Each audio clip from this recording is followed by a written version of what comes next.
Question 1.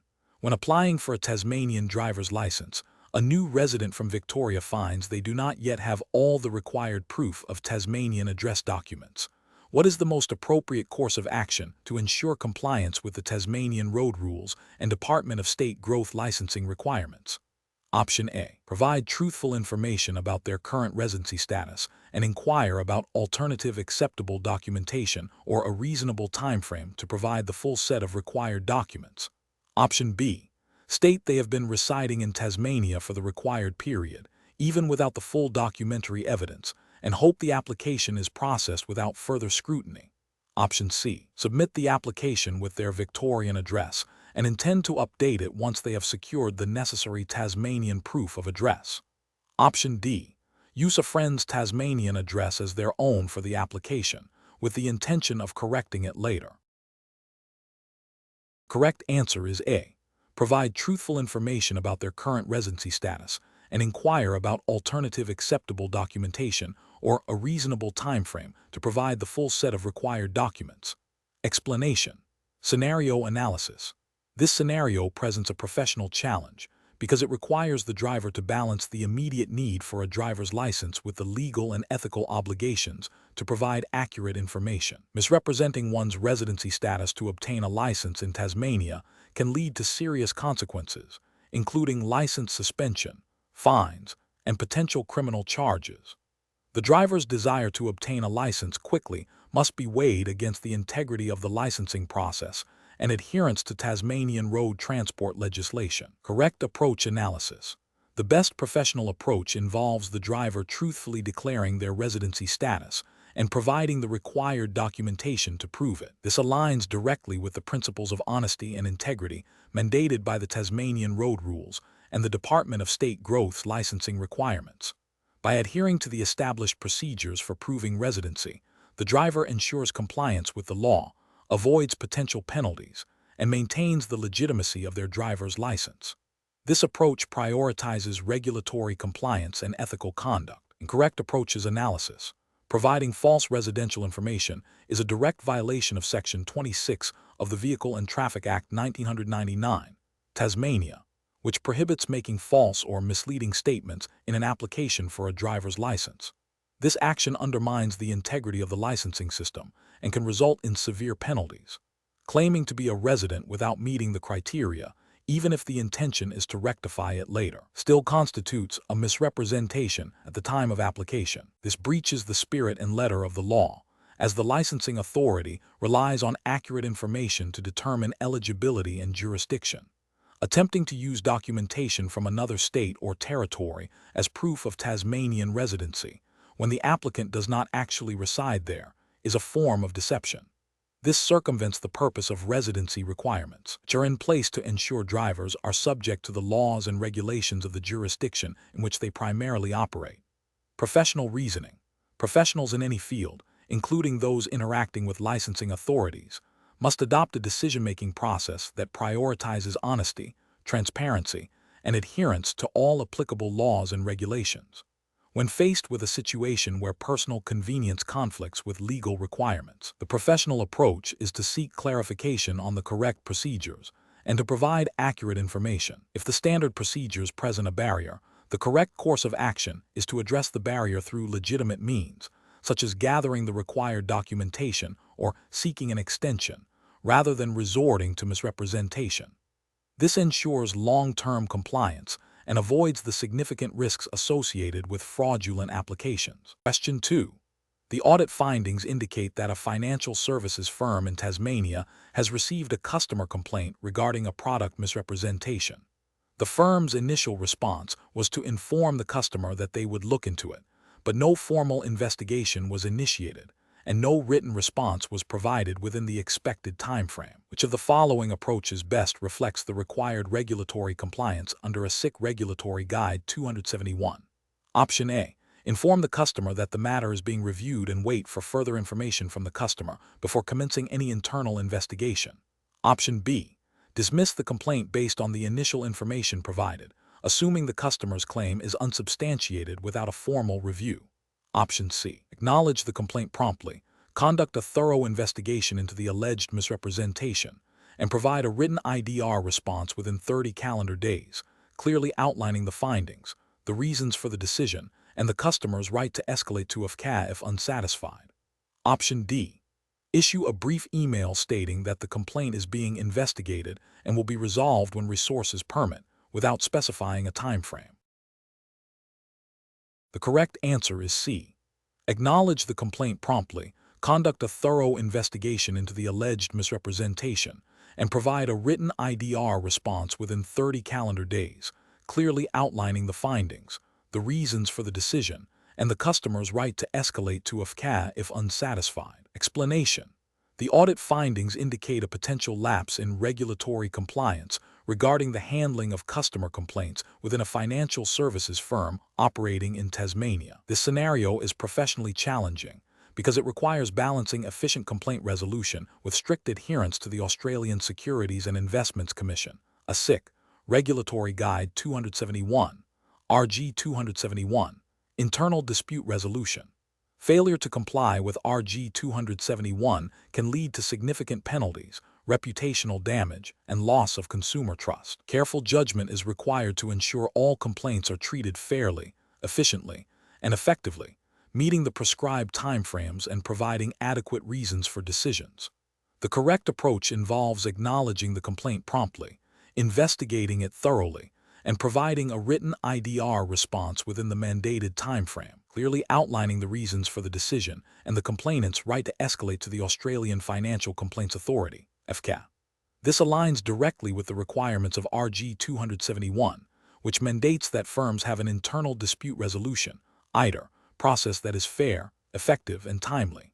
Specifically, RG 271 requires acknowledgement of complaints within 1 business day or as soon as practicable, and a written IDR response within 30 calendar days for most complaints, detailing the outcome and reasons. This approach ensures the firm meets its legal obligations and demonstrates a commitment to customer protection. An incorrect approach would be to dismiss the complaint without a thorough investigation, citing a lack of immediate evidence of wrongdoing. This fails to meet the requirement for a fair and thorough investigation mandated by RG 271. Another incorrect approach would be to delay providing a written response beyond the 30-day timeframe without valid justification or informing the complainant of the delay and the reasons for it. This directly contravenes the time limits set out in RG 271 and can lead to the complaint being escalated to FCA prematurely. Finally, providing a vague or unsubstantiated IDR response that does not clearly articulate the reasons for the decision or the complainant's further recourse options is also unacceptable. This undermines the purpose of the IDR process, which is to provide clear and reasoned outcomes and to inform consumers of their rights. Professionals should employ a decision-making framework that prioritizes understanding and applying the relevant regulatory requirements. This involves 1. Identifying the specific regulatory obligations applicable to the situation, in this case, ASIC RG 271. 2. Assessing the complaint against these obligations, ensuring all procedural and substantive requirements are met. 3. Documenting all actions taken and decisions made, with clear justifications. 4. Seeking clarification or advice if there is any ambiguity regarding the regulatory requirements or the appropriate course of action. 5. Prioritizing timely and transparent communication with the complainant. Question 3. Regulatory review indicates that a driver operating a commercial vehicle in Tasmania has identified a minor, but noticeable, vibration during a pre-departure inspection. The driver is under time pressure to complete a delivery. What is the most appropriate course of action to ensure compliance with Tasmanian road transport regulations? Option A. Proceed with the delivery, assuming the vibration is minor and will not affect vehicle safety, and report it later. Option B. Attempt to adjust a component of the vehicle to stop the vibration before commencing the delivery without formal reporting. Option C. Complete the full documented pre-departure inspection, report the vibration according to company procedure, and await authorization before proceeding with the delivery. Option D. Complete the delivery as quickly as possible and then report the vibration to a supervisor upon return. The correct answer is C. Complete the full documented pre-departure inspection, report the vibration according to company procedure, and await authorization before proceeding with the delivery. Explanation. Scenario analysis. This scenario presents a professional challenge because it requires a driver to balance the immediate need to complete a task with the overarching legal and safety obligations mandated by the Tasmanian road rules. The temptation to deviate from established procedures for perceived efficiency can lead to significant regulatory breaches and safety risks. Careful judgment is required to prioritize compliance and safety over expediency. Correct approach analysis. The best professional practice involves strictly adhering to the documented procedures for vehicle inspection and reporting, as outlined in the Tasmanian Road Transport General Regulations 2018. This approach ensures that all safety checks are performed systematically, potential defects are identified and reported accurately, and the vehicle is operated in a manner that complies with all legal requirements. This systematic approach is mandated by regulations designed to ensure roadworthiness and public safety. Incorrect approaches analysis. Proceeding with the delivery without completing the full pre-departure inspection, despite noting a potential issue, is a direct contravention of the duty of care and specific inspection requirements under Tasmanian law. This bypasses critical safety checks, potentially putting the driver, other road users, and the cargo at risk, and is a failure to comply with the spirit and letter of road transport regulations. Attempting to rectify the issue without following the prescribed reporting and authorization procedures is also problematic. While the intention might be to resolve the problem, bypassing official channels can lead to improper repairs, a failure to document the issue, and a lack of accountability. This undermines the integrity of the vehicle maintenance system and may violate internal company policies as well as regulatory oversight requirements. Ignoring the potential issue and proceeding with the delivery on the assumption it is minor is the most dangerous and unprofessional approach. This demonstrates a disregard for safety protocols and regulatory obligations, and it places the public at significant risk. It is a clear violation of the duty to ensure the vehicle is safe for operation on public roads, as enforced by the Tasmanian Department of State Growth. Professional reasoning. Professionals should employ a decision-making framework that prioritizes regulatory compliance and safety above all else. This involves 1. Understanding and internalizing all relevant regulations and company policies. 2. Conducting all required checks and procedures diligently. 3. If an issue arises, immediately following the established protocol for reporting, assessment, and resolution. 4. Never compromising safety or compliance for the sake of speed or convenience. 5. Seeking clarification or guidance from supervisors or relevant authorities when unsure about the correct course of action. Question 4. Consider a scenario where you are driving in Tasmania and are involved in a minor collision with another vehicle. There is no apparent damage to either vehicle, and no one appears to be injured. You exchange details with the other driver, who seems unconcerned. What is the most responsible and legally compliant course of action regarding reporting the incident? Option A. Assume the other driver will report the incident if they deem it necessary. Option B. Report the incident only if the other driver insists on doing so. Option C. Do not report the incident, as it was minor and no one was hurt or visibly damaged. Option D. Immediately report the incident to the Tasmanian police or relevant traffic authority as required by law. The correct answer is D. Immediately report the incident to the Tasmanian police or relevant traffic authority as required by law. Explanation. Scenario analysis. This scenario is professionally challenging because it requires the driver to balance immediate personal convenience with the legal obligation to report a minor traffic incident. The driver's perception of the incident's severity, minor, might lead to a temptation to overlook the reporting requirement, especially if no apparent damage or injury is visible. However, the law in Tasmania mandates reporting, regardless of perceived severity, to ensure proper record keeping and potential future claims. This necessitates careful judgment to adhere to legal duties even when faced with a seemingly insignificant event. Correct approach analysis. The best professional practice involves immediately reporting the incident to the relevant Tasmanian authorities as required by law. This approach is correct because Section 17 of the Road Safety, Traffic Act 1987, Tasmania, mandates that the driver of a vehicle involved in a crash must report it to the police if it results in injury, death, or damage to property exceeding a prescribed amount, which is generally low and often applies even to minor impacts. Adhering to this legal requirement demonstrates responsibility and compliance with Tasmanian road safety legislation. Incorrect approaches analysis. Failing to report the incident because the driver believes it was minor is a regulatory failure.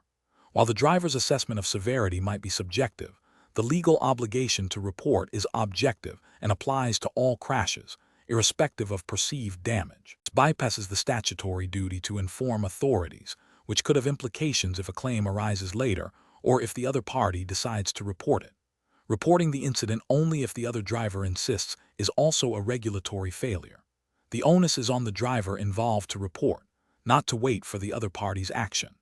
This approach abdicates personal responsibility and relies on the other party's awareness or willingness to engage with the reporting process, which may not always occur. Assuming the other driver will handle the reporting is a significant ethical and regulatory failure. This shifts the legal responsibility onto another party without their explicit agreement or knowledge, potentially leaving both parties in breach of their reporting obligations. It demonstrates a lack of personal accountability and a disregard for the legal framework governing road incidents in Tasmania. Professional reasoning. Professionals should adopt a decision-making framework that prioritizes legal compliance and ethical responsibility. When involved in any traffic incident, the primary consideration should be understanding and fulfilling all statutory reporting obligations. This involves a proactive approach. Assess the situation, identify any potential for injury or damage, and if any doubt exists or if damage is apparent, immediately initiate the reporting process as mandated by the relevant jurisdiction's laws. This ensures accountability and protects oneself and others from potential legal repercussions. Question 5. Upon reviewing the traffic signals at a complex intersection in Hobart, Tasmania, you are in the leftmost lane. The primary traffic light shows a solid green circle, but there is also a red arrow pointing left above your lane, and the lane markings clearly indicated as a dedicated left turn lane. What is the correct course of action? Option A. Stop, check for oncoming traffic and pedestrians, and if clear, proceed with the left turn, as the solid green circle permits movement. Option B. Proceed with the left turn immediately, as the solid green circle indicates you have the right-of-way. Option C. Remain stationary and do not turn left, as the red arrow prohibits any leftward movement from your lane. Option D. Stop and wait for the red arrow to turn green, as the arrow signal takes precedence over the circular green light for your lane. Correct answer is A. Stop, check for oncoming traffic and pedestrians, and if clear, proceed with the left turn as the solid green circle permits movement. Explanation. The scenario presents a common challenge for drivers in Tasmania, navigating a complex intersection with multiple traffic signals and lane designations. The professional challenge lies in interpreting these signals accurately and making a safe, legal decision under pressure, considering the potential consequences of error for oneself and other road users. Careful judgment is required to avoid confusion and ensure compliance with the Tasmanian road rules. The best approach involves a systematic observation of all relevant traffic signals and lane markings before committing to a maneuver. This means observing the primary traffic light, any associated arrow signals, and the lane markings to understand which movements are permitted from the current lane. Specifically, it requires identifying if a left turn is permitted, and if so, whether it must be made on a green light or if a left turn on a red light is allowed after stopping and yielding, as per Tasmanian regulations. This methodical process ensures all legal requirements are met and prioritizes safety by confirming the intended action is permissible and clear of other traffic. An incorrect approach would be to proceed based solely on the primary green light, without considering the lane markings or any specific turn signals. This fails to acknowledge that lane markings and dedicated turn signals can override or modify the general signal, potentially leading to a violation or a dangerous situation if a turn is prohibited from that lane, or if oncoming traffic has a green light. Another incorrect approach is to assume a left turn is permitted on red without first stopping and checking for oncoming traffic and pedestrians, which directly contravenes the requirement to yield and ensure the maneuver is safe and legal. Finally, hesitating excessively and blocking traffic due to indecision, while not a direct rule violation, is professionally unsound as it creates hazards and disrupts traffic flow, indicating a failure to adequately prepare for common driving scenarios. Professionals should employ a decision-making framework that prioritizes observation, understanding, and confirmation. This involves 1. Observe all signals and markings. 2. Understand the meaning of each signal and marking in the context of the intersection and current lane. 3. Confirm the intended maneuver is permitted and safe. 4. Execute the maneuver decisively and safely. This framework helps to mitigate confusion and ensure adherence to traffic laws. Question 6. When evaluating a situation where a Tasman driver notices a significant issue with their vehicle's braking system while driving on a rural road, what is the most responsible course of action to ensure compliance with Tasmanian road safety laws and ethical driving practices? Option A. Continue driving cautiously to the nearest town, assuming the issue is minor and can be addressed later. Option B. Ask another driver passing by for their opinion on whether the braking issue seems serious enough to stop. Option C. Immediately pull over to a safe location and arrange for the vehicle to be inspected and repaired by a qualified mechanic. Option D. Attempt to adjust the braking system yourself while parked on the side of the road to see if the problem resolves. The correct answer is C. Immediately pull over to a safe location and arrange for the vehicle to be inspected and repaired by a qualified mechanic. Explanation. Scenario analysis. This scenario presents a professional challenge for a Tasman driver regarding the proper handling of a vehicle defect that could compromise road safety. The driver must balance the immediate need to continue their journey with the legal and ethical obligations to ensure their vehicle is roadworthy. The challenge lies in assessing the severity of the defect and making a responsible decision that prioritizes public safety while adhering to Tasmanian road transport laws. Correct approach analysis. The best professional practice involves immediately ceasing operation of the vehicle and arranging for it to be repaired or inspected by a qualified mechanic. This approach aligns with the fundamental principle of road safety, which is paramount under the Tasmanian road rules and the vehicle standards regulations. By stopping the vehicle, the driver prevents potential accidents caused by the defect and demonstrates a commitment to legal compliance and responsible vehicle operation. This proactive measure ensures that the vehicle is not operated in a dangerous condition, thereby protecting the driver, other road users, and property. Incorrect approach is analysis. Continuing to drive the vehicle, even for a short distance, with a known defect that affects braking or steering, is a direct contravention of the Tasmanian road rules and the vehicle standards regulations. This action creates an unacceptable risk of an accident due to impaired vehicle control. It demonstrates a disregard for public safety and a failure to meet the driver's legal responsibility to operate a roadworthy vehicle. Attempting to manage the defect by driving cautiously without professional assessment is also unacceptable. While the intention might be to reach a destination, it bypasses the necessary technical evaluation required to determine if the defect poses an immediate safety hazard. This approach relies on subjective judgment rather than objective assessment, which is insufficient when dealing with potential safety-critical issues. Seeking advice from a non-qualified individual, such as another driver without mechanical expertise, does not absolve the driver of their responsibility. While informal advice might seem helpful, it cannot substitute for a professional diagnosis and repair. Relying on such advice could lead to a misjudgment of the defect's severity and a failure to take appropriate action, thus still posing a safety risk and potentially violating regulations. Professional reasoning. Professionals should adopt a risk-based decision-making framework. When a potential vehicle defect is identified, the primary consideration must be safety. If the defect could compromise steering, braking, or visibility, the immediate and safest course of action is to stop operating the vehicle. Drivers should then seek professional assessment from a licensed mechanic or repairer. This process involves 1. Identifying the potential hazard, 2. Assessing the immediate risk to safety, 3.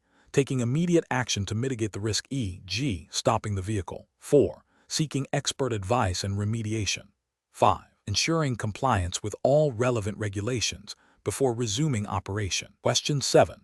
The analysis reveals that a driving instructor in Tasmania has a student who is eager to take their practical driving test next week.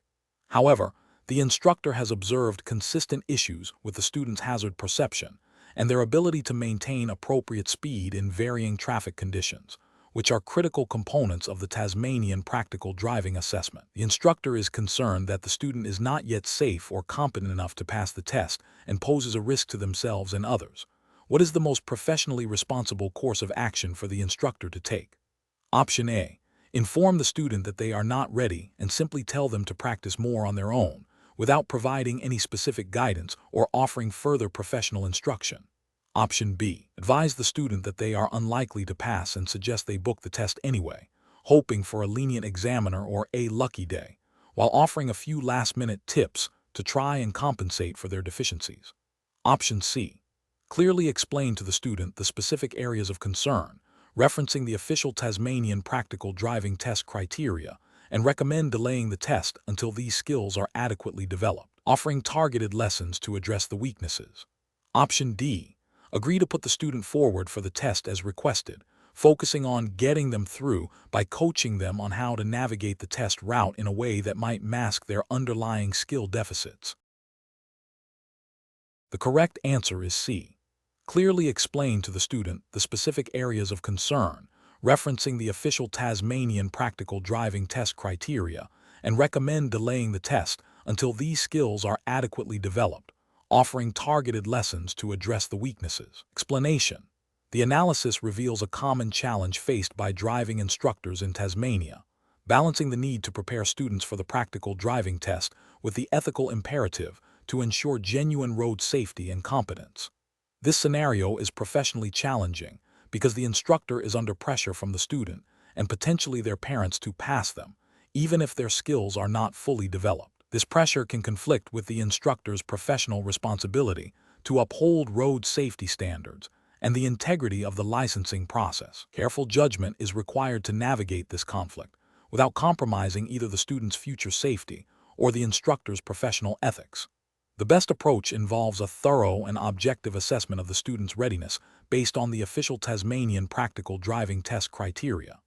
This means identifying specific areas where the student consistently demonstrates proficiency in areas where further practice is critically needed. The instructor should then communicate this assessment clearly and constructively to the student, outlining the exact skills that need improvement and providing a realistic time frame for achieving competence.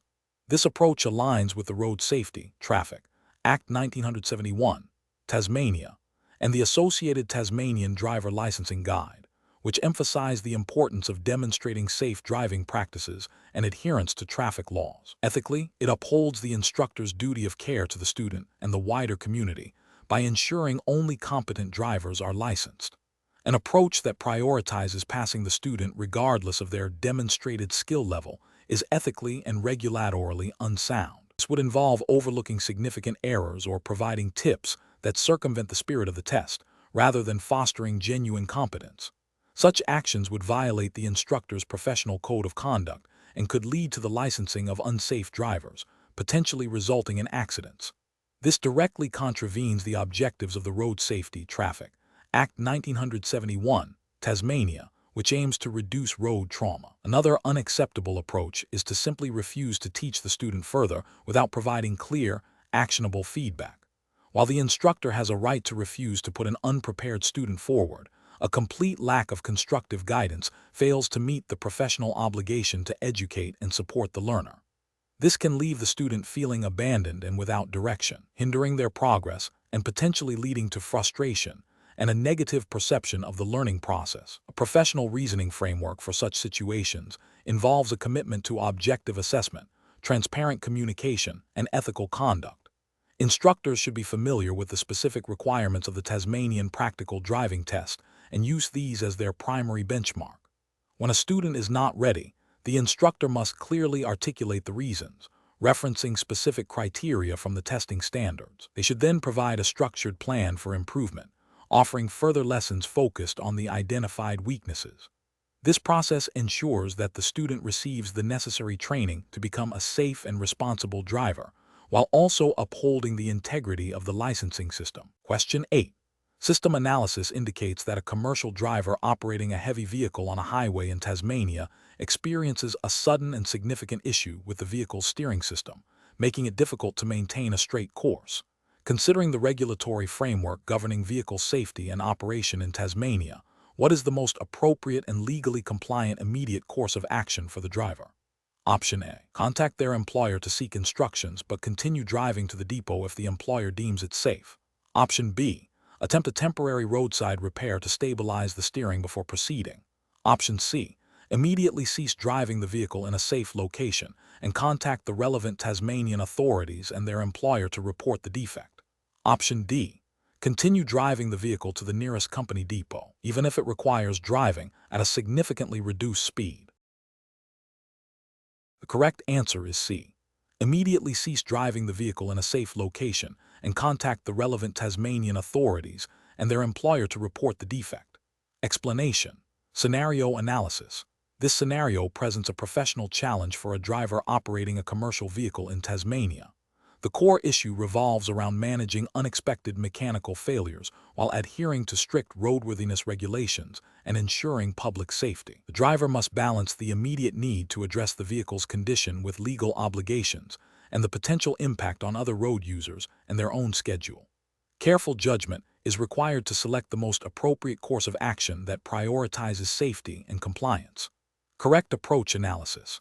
The best professional practice involves immediately ceasing operation of the vehicle and contacting the relevant authorities and their employer. This approach is correct because Tasmanian road transport legislation, such as the Road Vehicle Standards Act 2018 CTH, and associated state regulations, mandates that vehicles must be maintained in a safe and roadworthy condition at all times. A significant steering issue directly compromises roadworthiness. By stopping the vehicle, the driver prevents potential accidents and further damage. Reporting the issue to the relevant authorities, e.g., Tasmania Police or the Department of State Growth, and their employer ensures transparency, allows for proper assessment and repair, and fulfills legal reporting obligations for mechanical defects that could endanger others. This aligns with the ethical duty of care owed to other road users and the professional responsibility to operate vehicles safely and legally. Incorrect approaches analysis. Continuing to drive the vehicle to the nearest depot, even at reduced speed, is professionally unacceptable. This approach violates the fundamental principle of roadworthiness. The steering defect poses an immediate and significant risk of loss of control, potentially leading to a serious accident. It also contravenes Tasmanian road safety laws that prohibit operating unroadworthy vehicles. Attempting a temporary roadside repair without proper assessment or authorization is also professionally unsound. While the intention might be to minimize disruption, this action bypasses established safety protocols. Without expert knowledge or the correct tools, a temporary fix could be ineffective, mask a more serious underlying problem, or even exacerbate the issue, leading to a greater safety hazard. Furthermore, it bypasses the required reporting and inspection procedures mandated by Tasmanian regulations for significant mechanical faults. Contacting only the employer and delaying reporting to authorities is insufficient. While informing the employer is crucial, it does not absolve the driver of their direct legal responsibility to report serious defects that impact roadworthiness to the relevant regulatory bodies in Tasmania. This omission could lead to penalties for both the driver and the company and fails to ensure timely intervention by authorities if necessary. Professional reasoning. Professionals in Tasmania should adopt a decision-making framework that prioritizes safety and legal compliance above all else. When faced with a mechanical defect that compromises vehicle safety, the immediate steps should be: 1. Stop the vehicle safely. 2. Assess the severity of the defect. 3. Report the defect to the relevant regulatory authorities as required by Tasmanian law. 4. Inform their employer. 5. Follow established procedures for repair and inspection before resuming operation.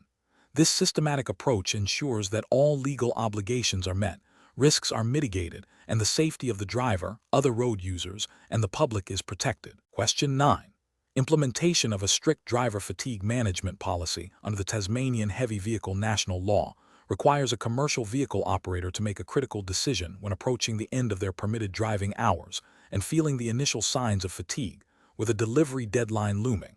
Which of the following actions best demonstrates adherence to both legal requirements and professional responsibility? Option A. Take a brief 15-minute break at a service station and then continue driving, believing this is sufficient to manage fatigue for the remainder of the journey. Option B. Immediately pull over at the nearest safe location to commence the legally mandated rest break, even if it means the delivery will be late, and accurately record the break. Option C. Rely on the advice of another driver who suggests that pushing through fatigue is common practice to meet deadlines, and continue driving. Option D. Continue driving for another hour to reach the destination, assuming a short break upon arrival will compensate for the extended driving time. The correct answer is B. Immediately pull over at the nearest safe location to commence the legally mandated rest break, even if it means the delivery will be late, and accurately record the break. Explanation. Scenario analysis. This scenario presents a professional challenge for a driver operating a commercial vehicle in Tasmania. The core difficulty lies in balancing the immediate need to complete a delivery against the paramount importance of adhering to road safety regulations and the legal requirements for rest breaks. Misjudging the impact of fatigue or the precise timing of rest periods can lead to serious safety breaches, potential accidents, and significant legal repercussions for both the driver and the employing company. Careful judgment is required to prioritize safety and compliance over perceived urgency. Correct approach analysis. The best professional practice involves the driver meticulously adhering to the Tasmanian Heavy Vehicle National Law, HVNL, regarding driver fatigue management. This means recognizing the onset of fatigue and proactively taking the required rest breaks, even if it means a slight delay in the delivery schedule. The driver must ensure they have completed the minimum required rest periods before continuing their journey. This approach is correct because it directly aligns with the fundamental objective of the HVNL, which is to prevent accidents caused by driver fatigue, thereby protecting the driver, other road users, and the public.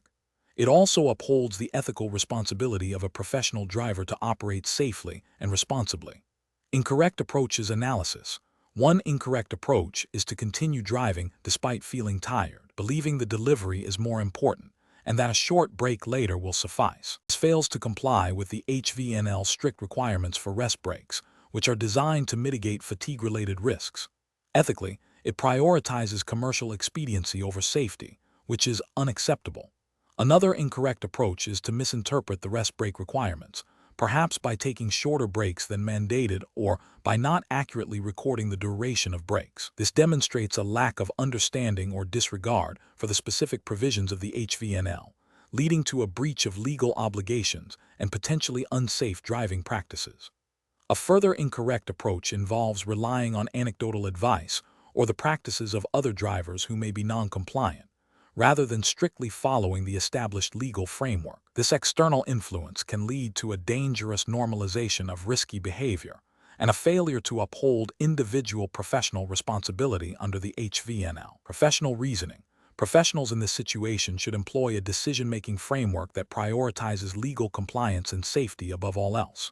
This involves 1. Understanding and internalizing the specific requirements of the relevant legislation, Tasmanian HVNL. 2. Regularly self-assessing fatigue levels and proactively planning rest breaks accordingly. 3.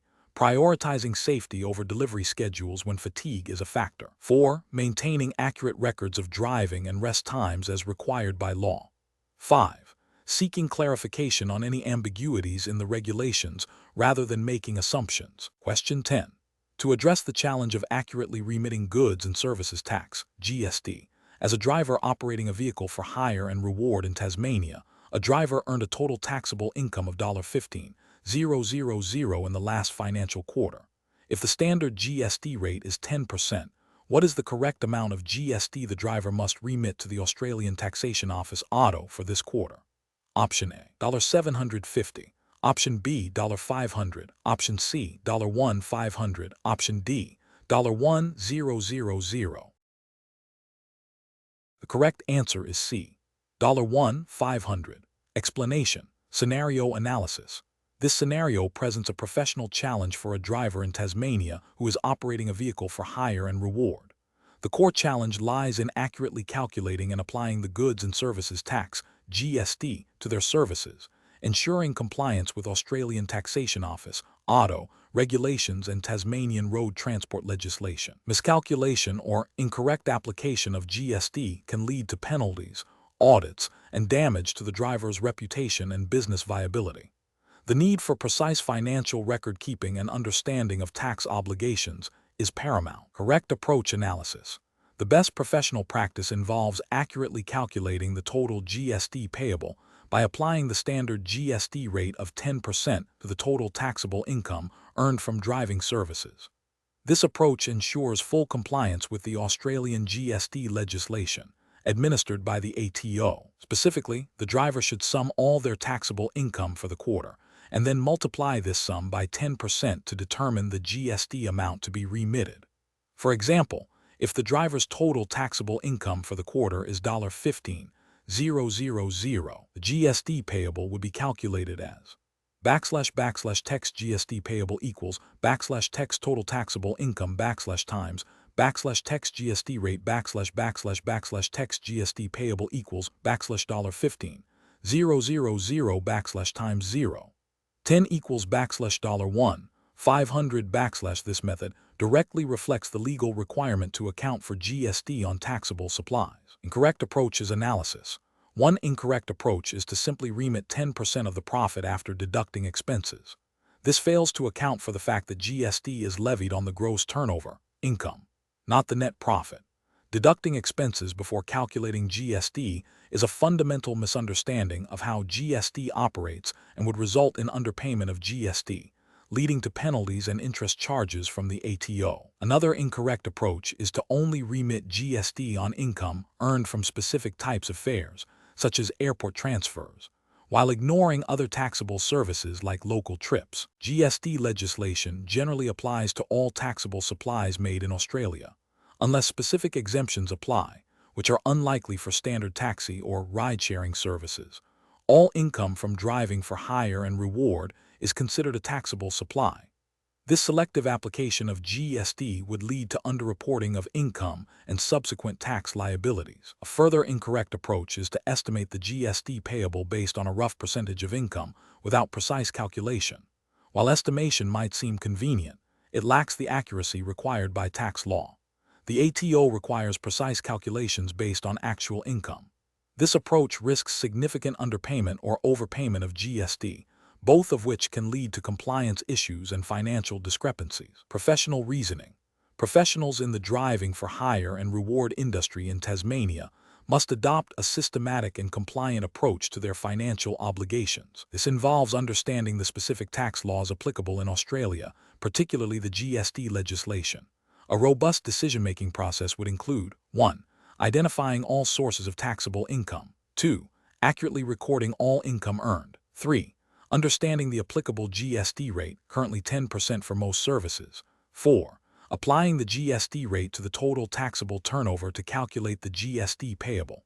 5. Regularly reviewing financial records and seeking professional advice from a qualified accountant or tax advisor if unsure about specific obligations. This structured approach ensures compliance, avoids penalties, and fosters a sustainable business operation. Question 11.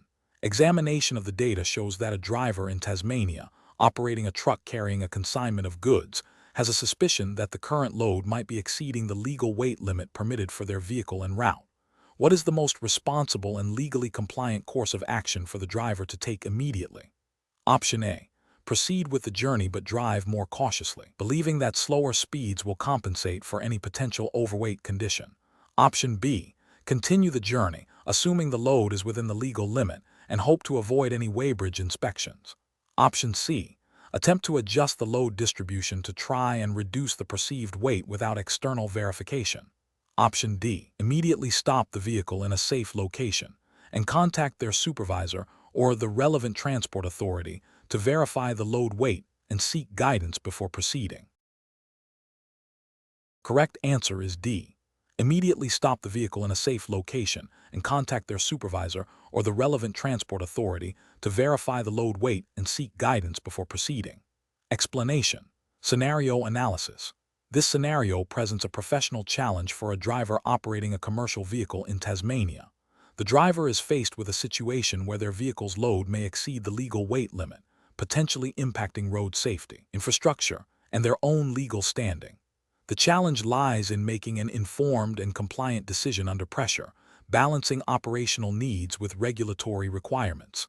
Careful judgment is required to avoid potential fines, demerit points, and more importantly, to ensure the safety of themselves and other road users. Correct approach analysis. The best professional practice involves immediately ceasing operations and contacting the appropriate authorities or their supervisor to verify the load weight and obtain guidance. This approach is correct because it prioritizes safety and compliance with Tasmanian road transport regulations. Specifically, the Road Traffic Infringements Act 2008, Tasmania, and associated regulations govern vehicle weight limits. By stopping and seeking clarification, the driver adheres to the principle of not operating a vehicle that may be in breach of these laws, thereby preventing potential harm and legal repercussions. This proactive step demonstrates a commitment to responsible driving and adherence to the law. Incorrect approach is analysis. One incorrect approach is to proceed with the journey, assuming the load is within the limit. This is a direct violation of the duty of care and regulatory requirements in Tasmania. If the load is indeed overweight, it poses a significant safety risk, increasing braking distances and potentially causing structural damage to the vehicle and road infrastructure. It also exposes the driver and their employer to substantial penalties under Tasmanian law, including fines and potential suspension of driving privileges. Another incorrect approach is to attempt to redistribute the load without proper knowledge or authorization. This action could lead to an unstable load, which is equally, if not more, dangerous than an overweight load. It bypasses the established procedures for managing load compliance and could create new safety hazards, contravening general road safety principles and specific regulations concerning load security in Tasmania. A further incorrect approach is to ignore the potential issue and continue driving, hoping not to be detected. This demonstrates a disregard for the law and a failure to uphold professional ethical standards. It places other road users at risk and undermines the integrity of the transport industry. Such behavior is contrary to the spirit and letter of Tasmanian road transport legislation, which aims to ensure all vehicles on the road are operated safely and legally. Professional reasoning. Professionals in this situation should employ a decision-making framework that prioritizes safety, legality, and ethical conduct. This involves 1. Recognizing a potential non-compliance issue. 2. Halting operations to prevent further risk. 3. Consulting relevant regulations and seeking expert advice, supervisor, authorities. 4. Acting only once compliance is confirmed or appropriate corrective measures are authorized and implemented. This systematic approach ensures that decisions are not based on assumption or expediency, but on a thorough understanding of responsibilities and legal obligations. Question 12.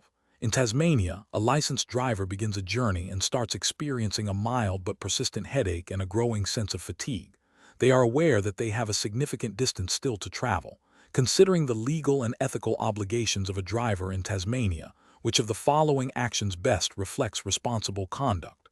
Option A. Continue driving, assuming the symptoms are minor and will not significantly impair their ability to operate the vehicle for the remaining distance. Option B.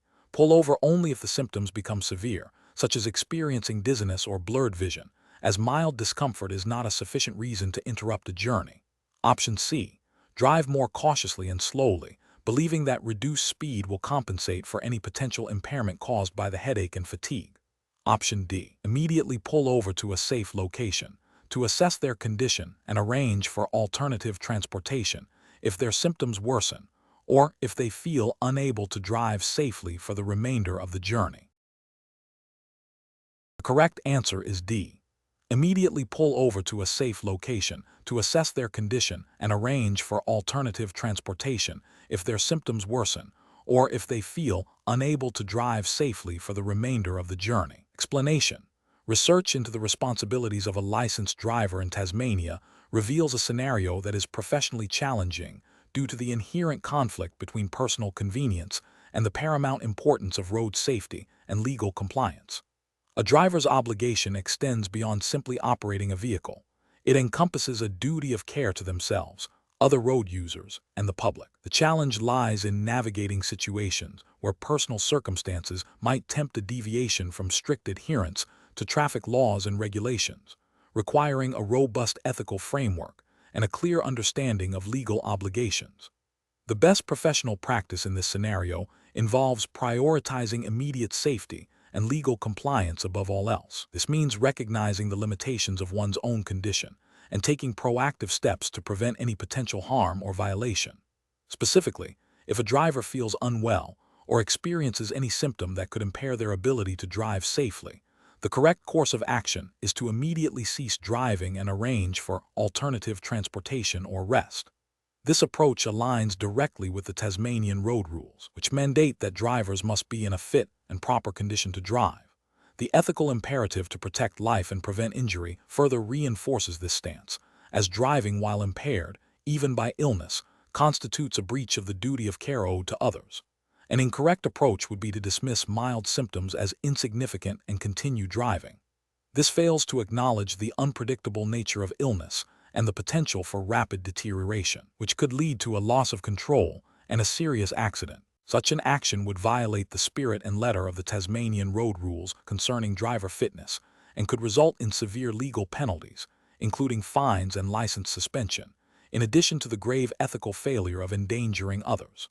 Another incorrect approach is to rely on the assumption that the journey is short and therefore the risk is minimal. This is a dangerous rationalization that ignores the fundamental principle that any impairment, regardless of the duration of the drive, increases risk. The Tasmanian road rules do not provide exceptions for short journeys when a driver's fitness is compromised. Finally, an incorrect approach would be to continue driving while experiencing symptoms and hoping for the best, without making any arrangements for alternative transport or rest. This demonstrates a lack of responsibility and a disregard for the potential consequences. It places an undue burden of risk on other road users and is a clear ethical and legal failing. A professional decision-making process for similar situations should involve a self-assessment of fitness to drive before commencing any journey. This includes considering any physical or mental conditions that might impair judgment, reaction time, or motor skills. If any doubt exists, the default decision should be not to drive. If already driving and symptoms arise, the immediate priority is to find a safe place to stop and reassess the situation, making arrangements for safe alternative transport if necessary. This systematic approach ensures that legal obligations are met and ethical responsibilities are upheld, prioritizing the safety of all road users. Question 13. Which approach would be most appropriate for a Tasmanian Department of State Growth employee to take when a friend requests assistance with a driver's license renewal, given the employee's access to internal systems? Option A. Strictly follow all official procedures for driver's license renewal, verifying identity and eligibility through the designated channels without seeking any special treatment. Option B. Suggest the applicant simply mention the employee's name to the licensing officer to potentially speed up the renewal. Option C. Request expedited processing from a colleague in another department based on the personal relationship with the applicant. Option D. Use personal knowledge of the applicant to bypass standard verification procedures to expedite the process. The correct answer is A. Strictly follow all official procedures for driver's license renewal, verifying identity and eligibility through the designated channels without seeking any special treatment. Explanation. This scenario presents a professional challenge because it requires balancing the immediate need for information with the ethical and legal obligations to protect client confidentiality and privacy.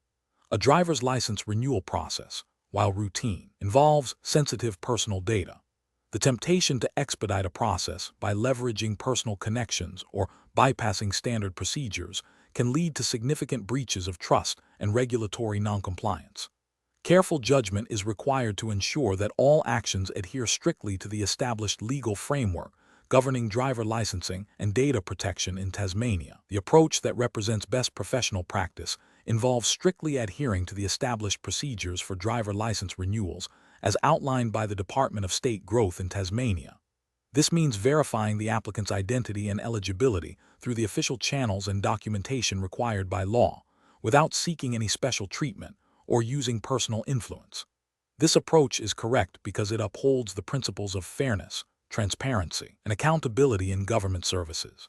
It ensures that all applicants are treated equally and that their personal information is handled with the utmost security and respect, in accordance with the Tasmanian Personal Information Protection Principles and the relevant provisions of the traffic regulations. An incorrect approach would be to use personal knowledge of the applicant to bypass standard verification procedures. This is ethically problematic, as it creates an unfair advantage and undermines the integrity of the licensing system. It also carries significant regulatory risk, potentially violating data protection laws by not following due diligence in verifying identity, and could lead to disciplinary action for abusing one's position. Another incorrect approach would be to request expedited processing from a colleague in another department based on the personal relationship. This is a form of favoritism and can be seen as an improper use of influence. It bypasses the established workflow and may not involve the necessary checks and balances, potentially compromising the accuracy of the renewal process and violating departmental codes of conduct regarding impartiality and ethical conduct. Finally, an incorrect approach would be to suggest the applicant simply mention your name to the licensing officer. This implies that personal connections can override official procedures, which is a breach of professional ethics and can lead to a perception of corruption or undue influence. It fails to respect the established legal and administrative processes designed to ensure the integrity and security of the driver licensing system in Tasmania. Professionals should employ a decision-making framework that prioritizes adherence to legal requirements and ethical principles. This involves understanding the relevant legislation and departmental policies, considering the potential impact of any action on the individual, the organization, and the public trust, and always opting for the most transparent and accountable course of action. When in doubt, seeking guidance from supervisors or legal counsel is a crucial step in ensuring proper conduct. Question 14. System analysis indicates that a driver approaching a complex intersection in Hobart, Tasmania, is in a lane marked with a straight-ahead arrow and a dedicated right-turn arrow. The traffic light displays a solid green circle, but a separate green arrow pointing right is illuminated. What is the safest and most legally compliant action for the driver to take? Option A. Wait for the solid green circle to change, as it is the primary signal and the arrow may be a secondary indicator. Option B. Turn right, as the green arrow indicates a permitted movement, and ignore the solid green circle. Option C. Proceed straight ahead if the path is clear, as the solid green circle permits general movement. Option D. Proceed straight ahead, assuming the green arrow is for a different lane or a potential future phase. The correct answer is C. Proceed straight ahead if the path is clear, as the solid green circle permits general movement. Explanation. The scenario presents a common challenge for drivers in Tasmania, navigating a complex intersection with multiple traffic signals and lane designations, particularly when faced with an unexpected situation. The professional challenge lies in interpreting the traffic control devices accurately and making a safe, legal decision under pressure, while considering the potential impact on other road users. This requires a thorough understanding of Tasmania's road rules and traffic signal interpretations. The correct approach involves a systematic assessment of all available traffic signals and lane markings to determine the legal and safe maneuver.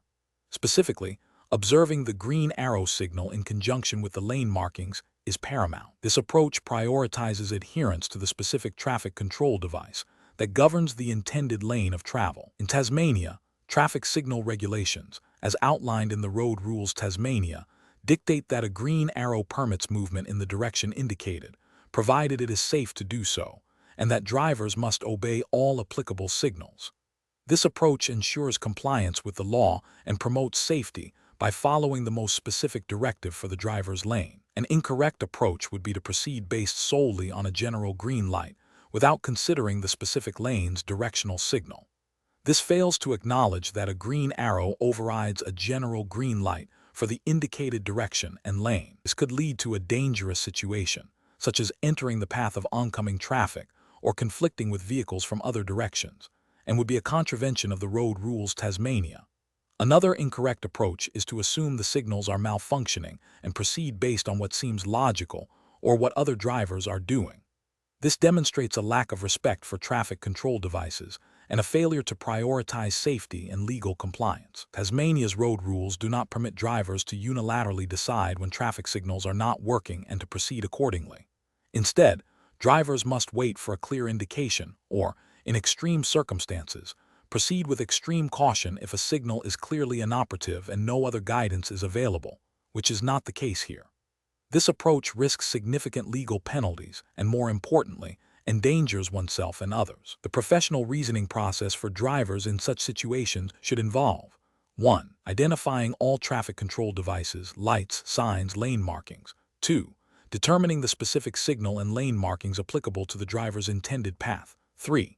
Prioritizing the most specific signal, e.g., a green arrow over a general green light. 4. Assessing the safety of the maneuver, considering other traffic. 5.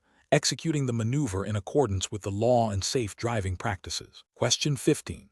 System analysis indicates that a driver in Hobart, Tasmania, approaches a busy intersection controlled by a main traffic light, a pedestrian signal, and a directional arrow indicating a right turn. The main traffic light is green, but the directional arrow is red. Other vehicles are waiting to turn right. What is the most appropriate and legally compliant course of action for the driver?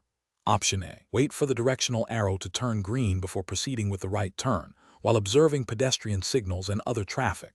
Option B. Stop at the intersection to ask a nearby pedestrian for clarification on the signal sequence. Option C. Proceed with the right turn cautiously, as the red directional arrow may be malfunctioning. Option D. Proceed with the right turn as the main traffic light is green, assuming other drivers will also proceed. The correct answer is A. Wait for the directional arrow to turn green before proceeding with the right turn, while observing pedestrian signals and other traffic. Explanation. Scenario analysis. This scenario presents a common challenge for drivers in Tasmania, navigating a complex intersection with multiple traffic signals and potential hazards. The professional challenge lies in interpreting the signals accurately and making a safe, legal decision under pressure, considering the actions of other road users. The requirement for careful judgment stems from the potential for confusion, the need to anticipate other drivers' intentions, and the paramount importance of road safety. Correct approach analysis. The best approach involves a systematic observation of all relevant signals and road markings, followed by a clear understanding of the traffic light sequence and right-of-way rules specific to Tasmania. This means observing the main traffic light, any pedestrian signals, and any directional arrows, and then assessing the immediate traffic environment before proceeding. This approach is correct because it aligns with the Tasmanian road rules, which mandate drivers to obey all traffic signals and signs, and to drive with due care and attention. Specifically, Rule 104 of the Tasmanian Road Rules requires drivers to obey traffic signals, and Rule 297 requires drivers to drive with due care and attention, which includes being aware of and reacting to other road users and traffic control devices. Incorrect approaches analysis. Proceeding solely based on the main traffic light without considering the directional arrow is incorrect because it ignores a specific traffic control device that dictates permissible movements. This violates Tasmanian road rules, as directional arrows modify the general meaning of the main traffic signal, and failing to obey them can lead to dangerous situations and traffic infringements. Assuming other drivers will yield based on a perceived green light for oneself, without confirming the absence of conflicting signals or traffic, is incorrect. This demonstrates a lack of due care and attention, a breach of Rule 297, and an unsafe assumption about the intentions of others, potentially leading to a collision.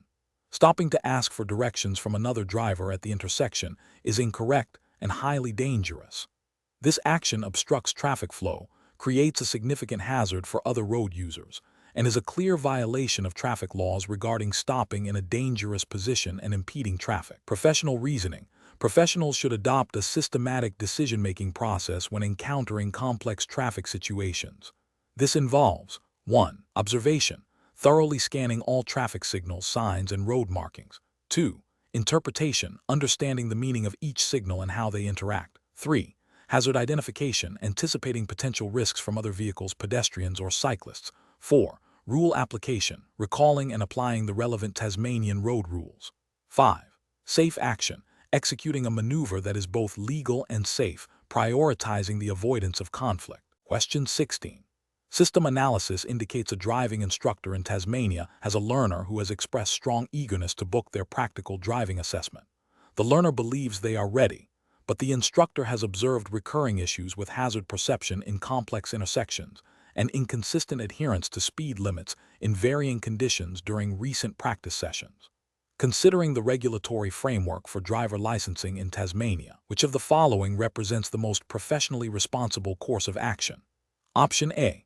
Recommend the learner book their practical driving assessment immediately, given their eagerness, with a note to the testing officer about the observed minor issues, trusting the assessment process to identify any remaining deficiencies.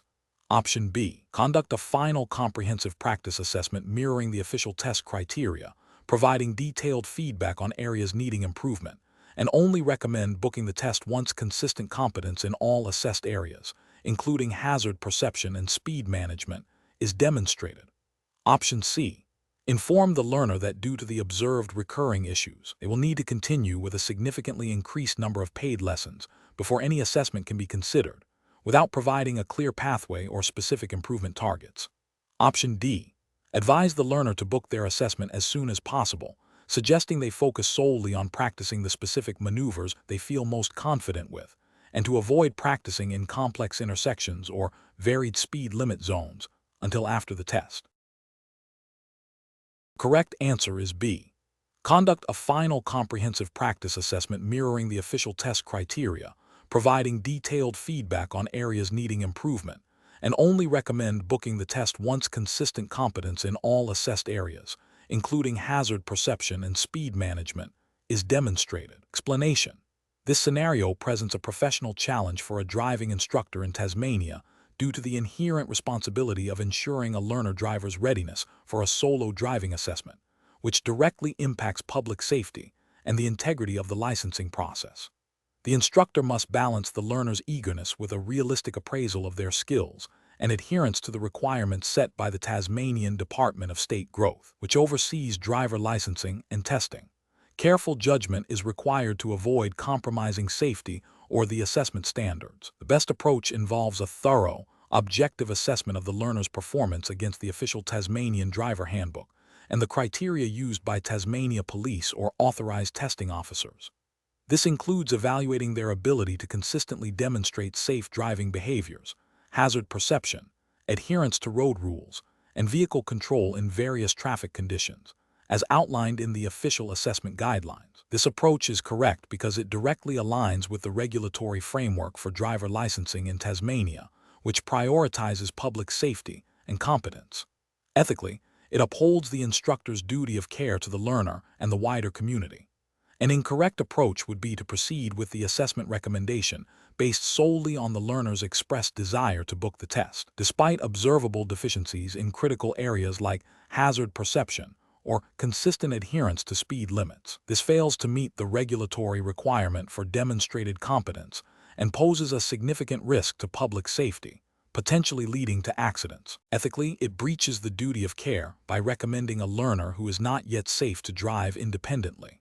Another incorrect approach would be to postpone the assessment indefinitely due to a minor, isolated error the learner made during a practice session, without considering their overall progress and ability to learn from mistakes.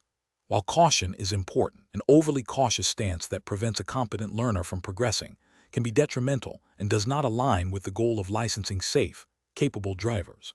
It may also be perceived as unprofessional if not justified by a pattern of significant issues. A third incorrect approach would be to focus primarily on the financial aspect of the learner continuing lessons, thereby pressuring them to book more lessons than are strictly necessary for skill development. This prioritizes commercial gain over the learner's readiness and public safety, which is both unethical and potentially in conflict with the spirit of the licensing regulations. Professionals should employ a decision-making framework that begins with a clear understanding of the relevant regulatory requirements and assessment criteria. This should be followed by objective observation and evaluation of the learner's performance, comparing it against these standards. Open and honest communication with the learner about their strengths and areas for improvement is crucial. The decision to recommend a driving assessment should be based on a holistic evaluation of their demonstrated competence and safety, rather than external pressures or personal biases. Question 17. The efficiency study reveals that a new streamlined onboarding process for clients in Tasmania could significantly reduce the time spent on initial consultations. However, this process involves making some assumptions about typical client needs and risk appetites to expedite the fact-finding stage. Considering the regulatory framework in Tasmania, which of the following approaches best balances efficiency with client protection? Option A. Adopt the streamlined process, focusing primarily on the client's stated product preferences without delving deeply into their underlying financial situation or long-term objectives. Option B. Reject the streamlined process entirely and continue with the existing, more time-consuming but highly detailed client fact-finding procedures to ensure absolute compliance. Option C. Implement the streamlined process, but ensure a robust post-onboarding review mechanism is in place to correct any misalignments identified later. Option D. Proceed with the streamlined process, assuming that most clients in Tasmania share similar financial goals and risk profiles, thereby minimizing the need for extensive individual fact-finding. The correct answer is C. Implement the streamlined process, but ensure a robust post-onboarding review mechanism is in place to correct any misalignments identified later. Explanation. The efficiency study reveals a potential conflict between the need to streamline operations and the regulatory obligations of a financial advisor in Tasmania. This scenario is professionally challenging because it requires balancing business objectives with the paramount duty to act in the client's best interests and adhere to the Corporations Act 2001, CTH, and ASIC Regulatory Guide 175, RG 175, concerning financial product advice. The advisor must navigate the temptation to prioritize efficiency over thorough client assessment, which could lead to misaligned recommendations and breaches of their fiduciary duty. The best approach involves prioritizing a comprehensive understanding of the client's financial situation, needs, and objectives before recommending any product, even if it means a slightly longer process. This aligns with the core principles of providing responsible financial advice. Specifically, RG 175 emphasizes the need for a thorough client needs analysis, including their risk tolerance, financial situation, and objectives, before providing financial product advice. The Corporations Act 2001, CTH, mandates that financial advisors act in the best interests of their clients. Therefore, a process that ensures all relevant client information is gathered and understood, even if it appears less efficient, is the only compliant and ethical path. An approach that bypasses detailed client fact-finding to expedite the process by assuming common client profiles is professionally unacceptable. This directly contravenes the requirement to act in the client's best interests and to provide advice that is appropriate to their specific circumstances. Such an approach risks recommending products that are unsuitable, leading to potential financial harm for the client and breaches of the Corporations Act 2001, CTH. Furthermore, it fails to meet the standards outlined in RG 175 regarding the adequacy of client needs analysis. Another unacceptable approach is to rely solely on the client's stated preferences without probing deeper into their underlying financial needs and capacity. While client preferences are important, a responsible advisor must ensure these preferences are grounded in a realistic understanding of their financial situation and objectives.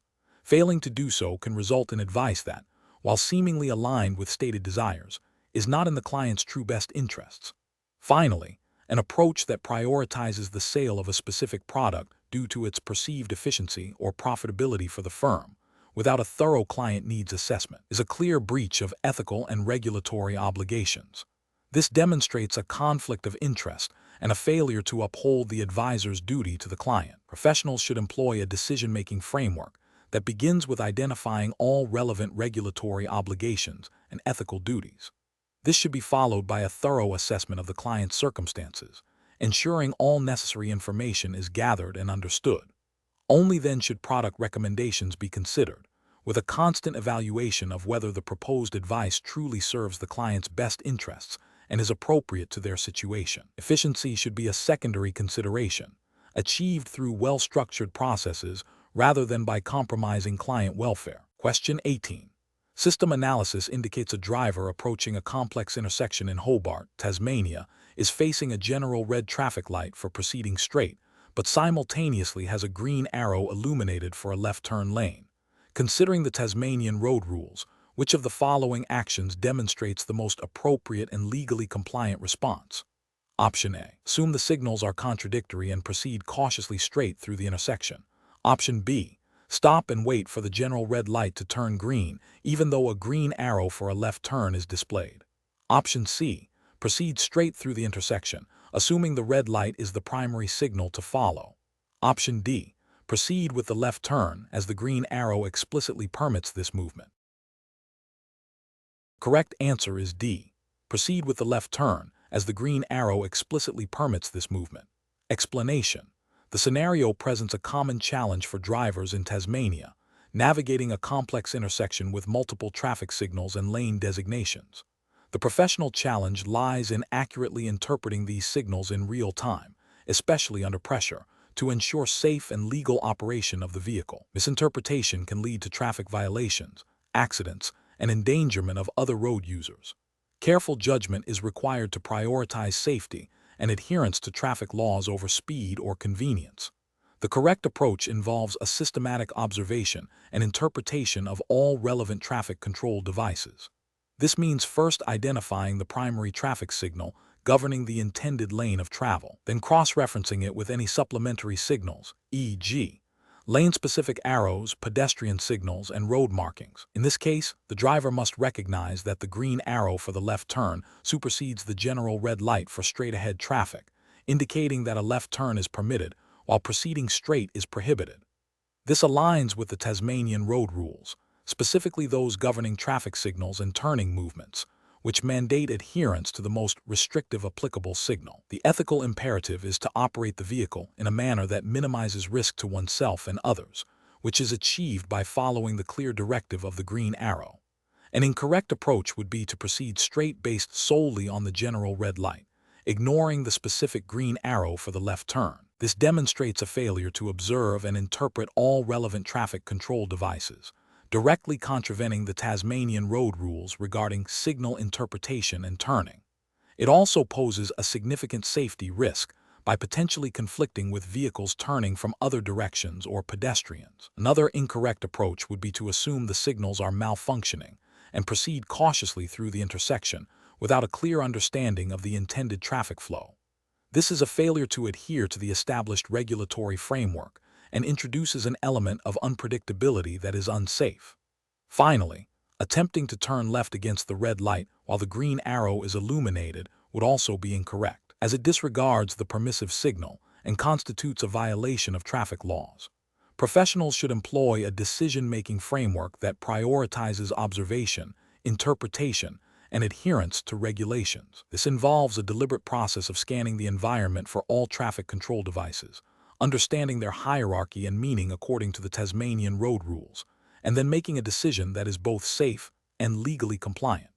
When faced with complex intersections, it is crucial to allocate sufficient time for observation and to err on the side of caution if there is any ambiguity, rather than making assumptions. Question 19. System analysis indicates a driver in Tasmania needs to urgently use their vehicle for a short trip to renew its registration, but the current registration has expired and the vehicle has not had a recent roadworthy inspection. What is the most appropriate course of action to ensure compliance with Tasmanian road transport laws? Option A. Borrow a different vehicle that is currently registered and roadworthy for the urgent trip. Option B. Operate the vehicle for the short trip, assuming its apparent good condition makes it roadworthy for this specific purpose. Option C. Arrange for the vehicle to be towed to the nearest registration office or approved inspection station. Option D. Drive the vehicle directly to the registration office, explaining the urgency to any enforcement officers encountered. The correct answer is C. Arrange for the vehicle to be towed to the nearest registration office or approved inspection station. Explanation. Scenario analysis. This scenario presents a professional challenge for a driver in Tasmania due to the potential conflict between personal convenience and the strict legal requirements for vehicle registration and roadworthiness. The driver's desire to use the vehicle for a short, essential trip clashes with the obligation to ensure the vehicle is legally compliant before operating it on public roads. This requires careful judgment to balance immediate needs with long-term legal and safety responsibilities. Correct approach analysis.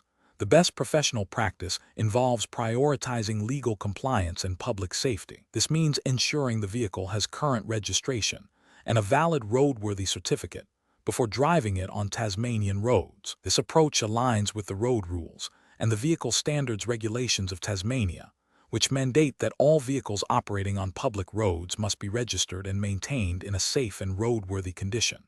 Operating an unregistered or unroadworthy vehicle poses a significant risk to the driver, other road users, and the public, and is a direct contravention of Tasmanian law. Incorrect approach is analysis.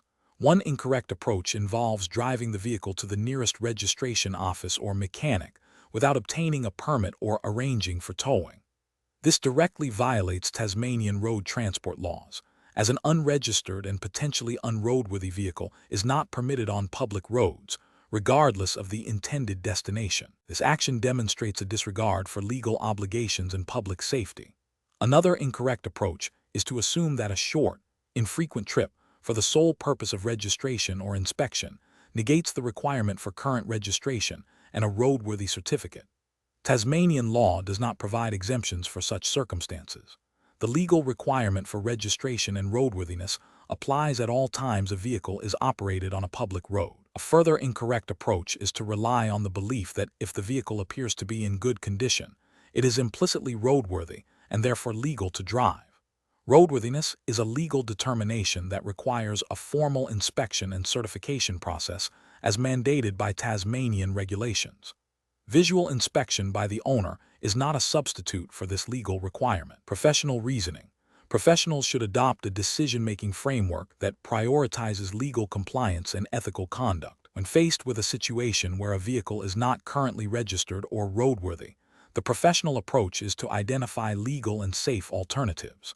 This might include arranging for the vehicle to be towed to the registration or inspection facility, or obtaining a specific permit if one is available for such limited circumstances, though typically not for general driving. The immediate need to use the vehicle should never override the fundamental legal and safety requirements for operating it on public roads. Question 20. The risk matrix shows a potential for significant financial loss due to a data breach, coupled with a moderate likelihood of such an event occurring within the next fiscal year. As a financial advisor operating under Tasmanian regulations, you are tasked with recommending a course of action to address this identified risk. The estimated cost of implementing robust cybersecurity upgrades is $50,000, while the potential financial loss from a breach is estimated at $500,000. If the probability of a breach is assessed at 20% per annum, what is the expected financial impact of inaction, and what is the most prudent financial decision regarding the cybersecurity investment? Option A. The expected financial impact of inaction is $100,000 and investing $50,000 in cybersecurity is the prudent decision as it reduces the expected loss by $50,000. Option B. The expected financial impact of inaction is $500,000 and no investment is necessary as the probability of a breach is only moderate. Option C.